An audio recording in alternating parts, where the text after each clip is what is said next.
દર્શક મિત્રો, આપ જોઈ રહ્યા છો સત્યમેવ જયતે લાઈવ ન્યૂઝ। આઝાદ હિંદ ફૌજના લડવૈયા નેતાજી સુભાષચંદ્ર બોઝની જન્મ જયંતિ નિમિત્તે પુષ્પાંજલિ અર્પણ કરવામાં આવી। આઝાદ હિંદ ફૌજના લડવૈયા નેતાજી સુભાષચંદ્ર બોઝની જન્મ જયંતિ નિમિત્તે વડોદરા મહાનગરપાલિકા દ્વારા સારાભાઈ રોડ વડીવાડી અગ્નિશાંતિ કેન્દ્રની સામે આવેલ નેતાજી સુભાષચંદ્ર બોઝની પ્રતિમાને માનનીય ડેપ્યુટી મેયર ચિરાગ બારોટના વરદ હસ્તે પુષ્પાંજલિ અર્પણ કરવાના કાર્યક્રમ રાખવામાં આવ્યો।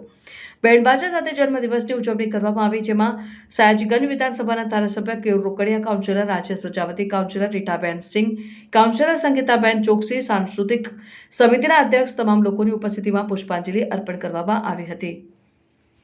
23 જાન્યુઆરી 1897માં જન્મેલા શ્રી સુભાષચંદ્ર બોઝજીનો આજે જન્મ જયંતિ છે।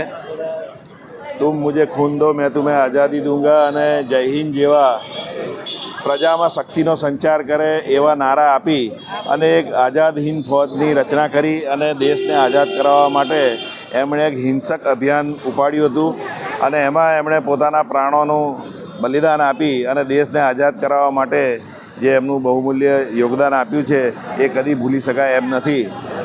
આજે એમની જન્મ જયંતિ નિમિત્તે વડોદરા કોર્પોરેશન દ્વારા અહીંયા પુષ્પાંજલિનો કાર્યક્રમ રાખવામાં આવ્યો છે।